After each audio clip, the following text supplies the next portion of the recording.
What's going on, guys? Welcome to another episode of Smash JT. The long-rumored Sony PlayStation 5 Slim Edition ended up being real, and Sony just announced it on their official PlayStation blog this morning. And while I was initially kind of sketched out about this and wondering why they were going this direction, the more I look into it, the more I'm like, holy crap, this makes a ton of sense, and they kind of should have done this from the start. JT.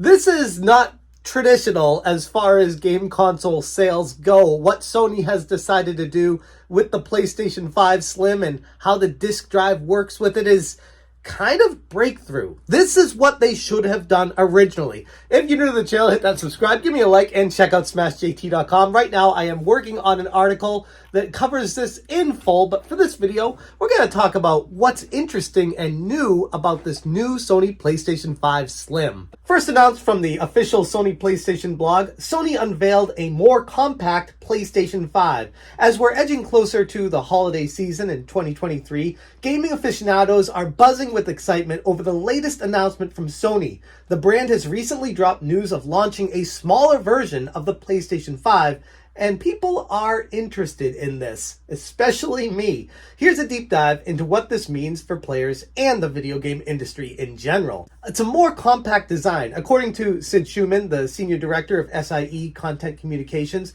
the new model of the PS5 has seen some significant reductions.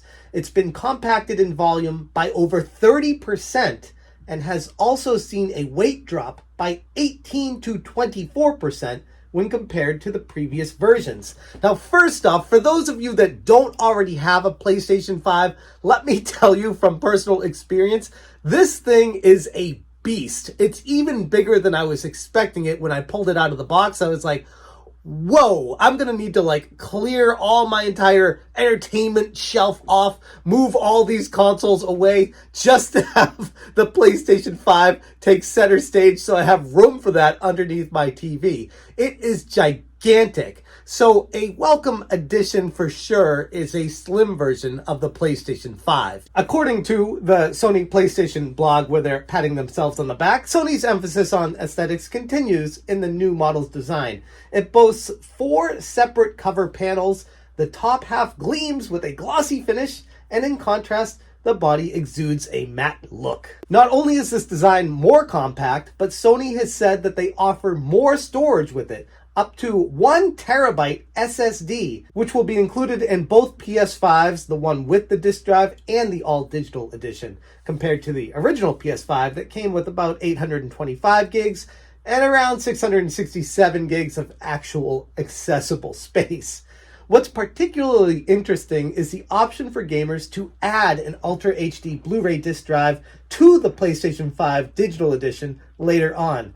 This edition can be purchased separately for a price of, well, in US at least, $79.99. It's way more in Europe for whatever reason, but it's an option regardless. This offers players the flexibility to upgrade their gaming setup as per their needs, and it's a fantastic way to go, in my opinion. I'm honestly surprised they didn't do this with the initial launch of the Sony PlayStation. This is one of those moves that I could see other game companies copying moving forward. There's been a lot of questions regarding, will digital take over? Will game companies still make physical games? Will they still include disc drives moving forward? And this is kind of the direction I could see everything going, where they don't include a disc drive in the next version, in the PlayStation 6, but then they offer it as a separate add-on if you want it. And then the PlayStation 6 refresh, the PS6 Slim, or the PS7, it's gone completely.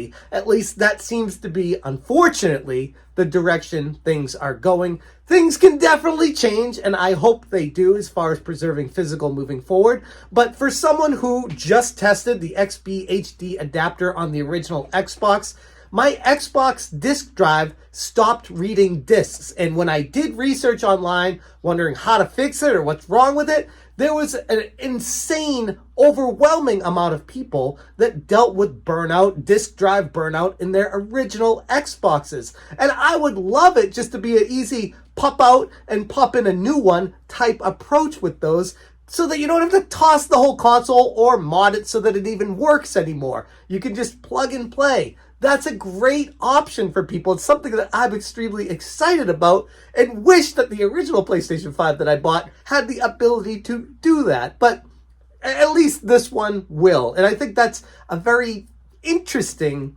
offer for people that were on the fence about buying a PlayStation 5, just to have the option of an interchangeable disc drive in case one burns out or breaks. Also, it gives you the option of gifting one of these to someone for the holidays and not having to go overboard spending the additional $50 or $100 to be able to buy the full-blown disc one. You can get the all digital and allow the person you're getting a gift for to be able to purchase that if they want to in the future. Regarding the specific prices, the PS5 with Ultra HD Blu-ray disc drive in the US will be $499.99, and the all-digital PS5 edition will be $449.99. When comparing to Europe, the PS5 with Ultra HD Blu-ray disc drive is $549.99, and the all-digital edition is $449.99. So it's a little bit weird that it's $50 more for the PS5 with disc drive in Europe, but the all-digital edition is the same price in both regions. So you're paying a $50 premium in Europe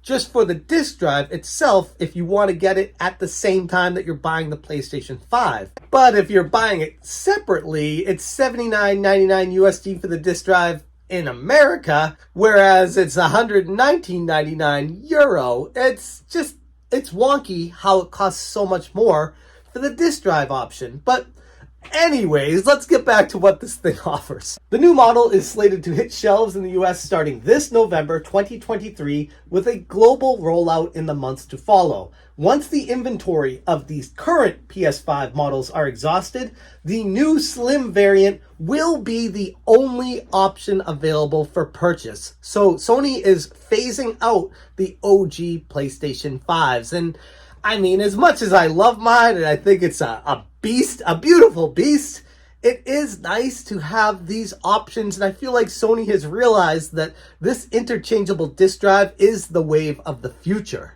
It also comes with a horizontal stand accompanying the new PS5 Slim models, and additionally a separate vertical stand compatible across all PS5 models will be available for purchase if people want the extra special bigger one. This has 4 separate panels on it, and while they don't state it specifically in the PlayStation blog, I would presume that those 4 separate panels can detach and you can replace them interchangeably, just like the disc drive, with custom plates, custom covers, with like they do right now with the PlayStation 5 Spider-Man edition. You don't need to buy a brand new PlayStation 5. You can just buy the shell and put it on it.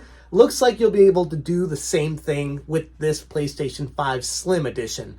And when I was checking what everyone was saying about this, most people were onto it, liking it, enjoying it. There was a certain segment of the population that was frustrated with the price being the same or in some regions increased compared to the original PlayStation 5. And I guess I could only just chalk that up to inflation running wild worldwide since the pandemic. Sony's been able to keep the price of the PlayStation 5 around the same level. People were hoping for a refresh being less expensive, but seeing as this is taking over for the original PlayStation 5, I don't want to sound like a Sony fanboy defending them right now, but if this is the cost of what it is to make it and they can't afford to lower it right now, this is at least the better option to go with as opposed to buying the original one where you're stuck with that disc drive and if it breaks, you're screwed. And they round off the PlayStation blog talking about the PS5 making an entrance, gamers having a lot to look forward to in terms of new releases, especially me personally, and I'm sure a lot of you looking forward to Marvel's Spider-Man 2, launching just 10 days from now as far as shooting this video, and Alan Wake 2, Call of Duty Modern Warfare 3, and much more on the horizon. This holiday season, at least according to Sony, promises to be a thrilling one for the video game community. So that's the information we have right now, straight from the PlayStation blog. I personally love it. I think this is a great direction to go. Like I said with my story on the Xbox, I wish I could just pull out the disc drive and plop a new one in there. And yes, I'm sure I could probably take the shell off and unscrew stuff. I'm not going to get all technical. I'm not going to turn into Spawn Wave tearing one of these things apart. I just want to be able to pop the disk drive off and put a new one on. Most people aren't going to be that technical. So I like the direction that the game industry is going with this. It's better than Sony just refreshing it with a digital only. I feel like this is a good middle ground for everybody, and I'm interested to see where it goes from here, and more importantly, if Microsoft follows suit. I got a feeling they will. Let me know what you guys think about this new refresh of the PlayStation Slim models. If it's interesting to you, if you think it's a good idea, or if you're opposed to it and you like the beast of the behemoth that they sold originally. I'm going to leave it there. Thank you guys so much for watching. And as always, you stay smashing. Smash,